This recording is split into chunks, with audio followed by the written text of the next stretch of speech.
A Tale of Two Cities. A Tale of Two Cities by N.D. Wilson from Omnibus 3 by Veritas Press. Essay. It was the best of times, it was the worst of times. It was black, white, hot, cold, happy, depressing, and everything in between.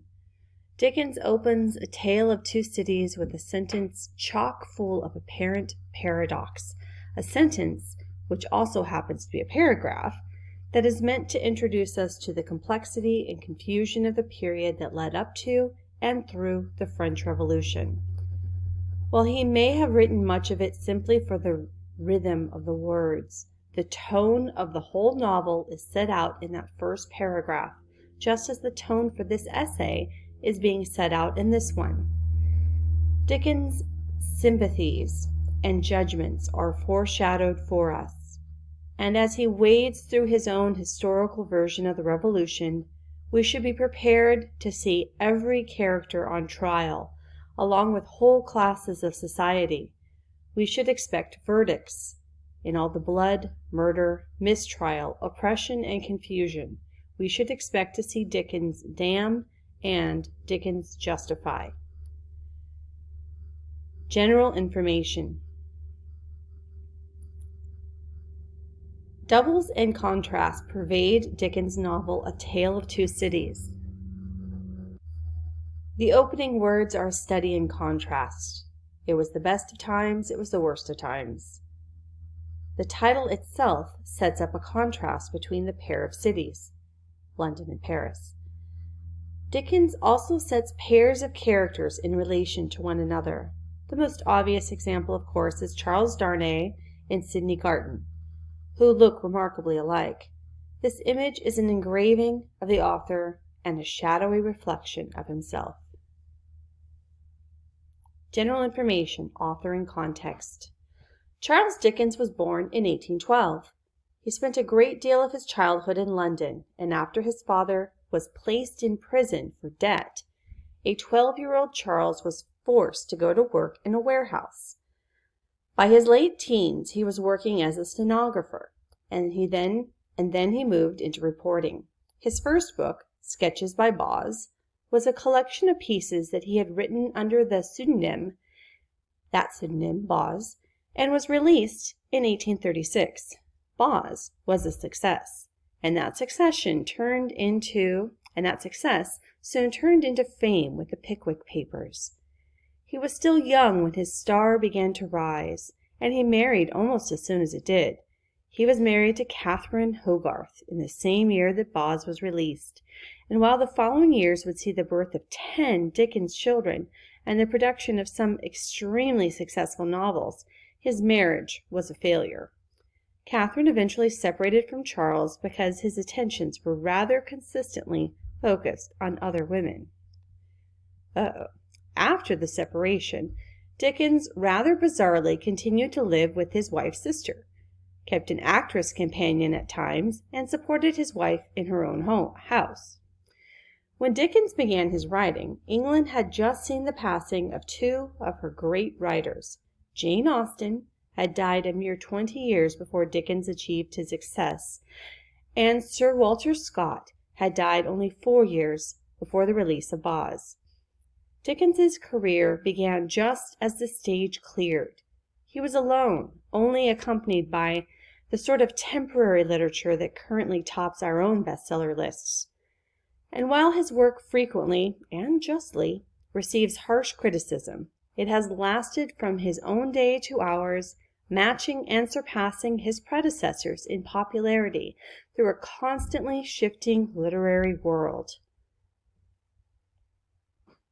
Significance. A Tale of Two Cities is significant, at the very least, because it was written by Charles Dickens. For many, that is enough. But the anchored historical context of the novel is very unique, not often found in his other writings. Charles Dickens may be significant in his own right, perhaps the most broadly popular novelist of all time. But the French Revolution is even more so. The Revolution helped to define an age, the modern age, an age that has seen bloodshed and revolution on every continent and in virtually every people group.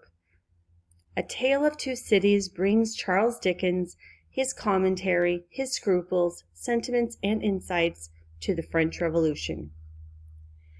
Dickens used the French Revolution, by Thomas Carlyle, a friend of his, as the historical basis for the novel, a foundation now considered suspect by many historians.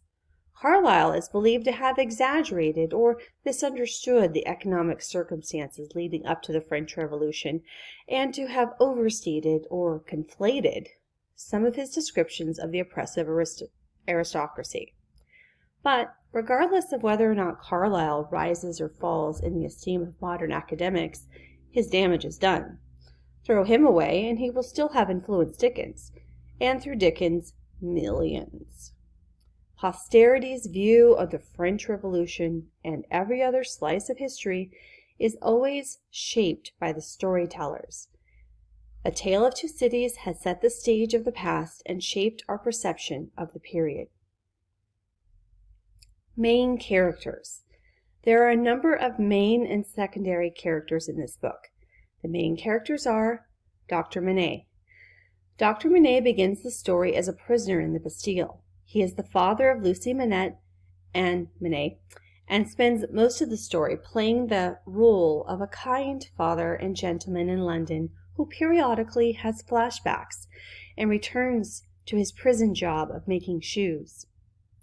Lucy Manette, a beautiful young lady with whom everyone seems to fall in love, even though her personality is not well developed by Dickens.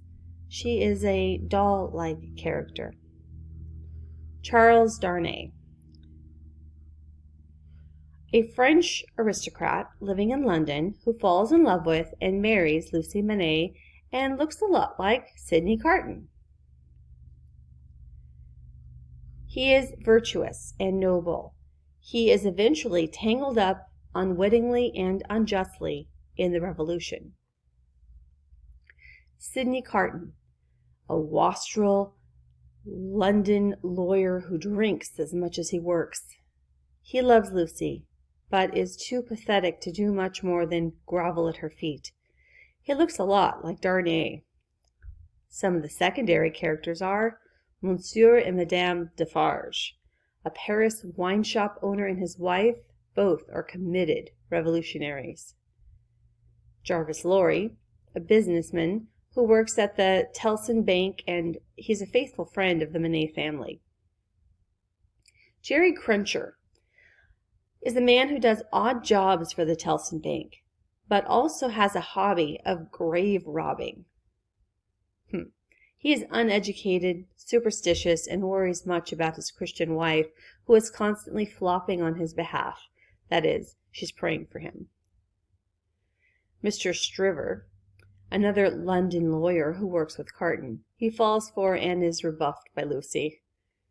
Unlike Carton, who grovels pitifully, Stryver is ambitious and self-confident. Summary and setting.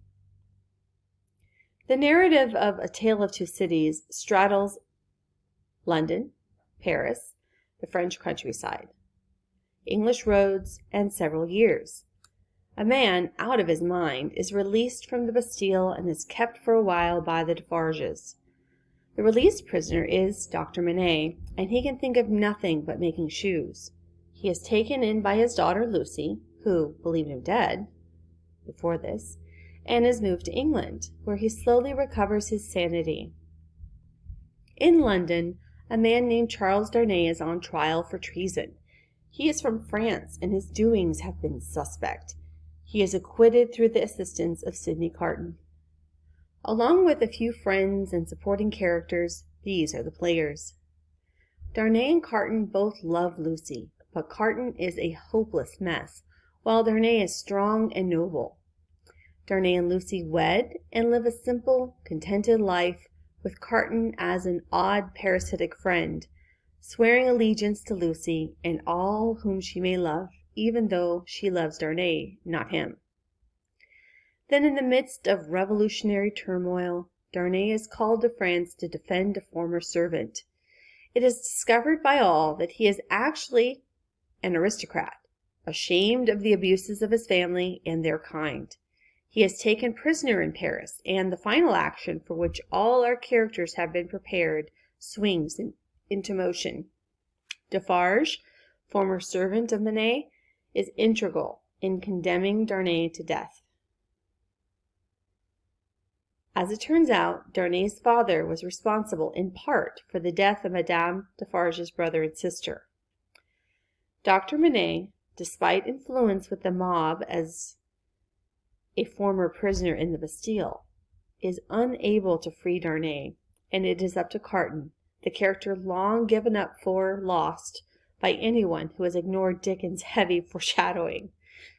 Carton sacrifices himself in Darnay's place, going to be shaved by the national barber, the guillotine.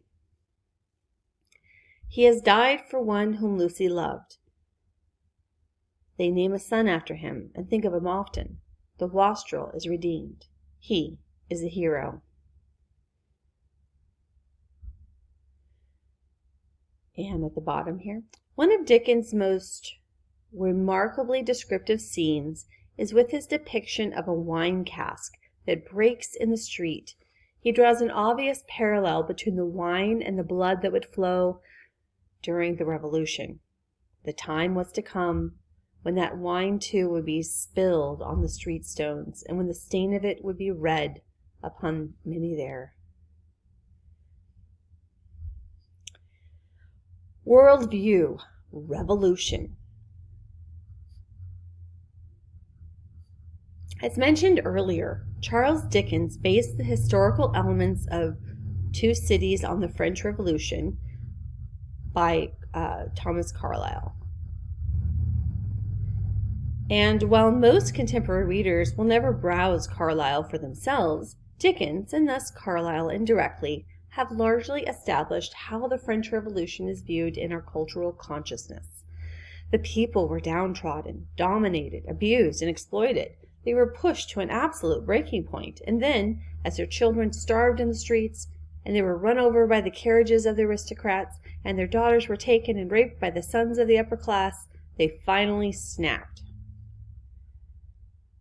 The guillotine is now well known, though it dominated the international stage very briefly, and that more than 2 centuries ago. The people lost their minds, or had them stolen and destroyed, and so they fought back. Blood, as Dickens makes sure his readers notice, ran through the streets. Blood was everywhere, and the thirst for it could not be quenched as long as the madness in the people continued.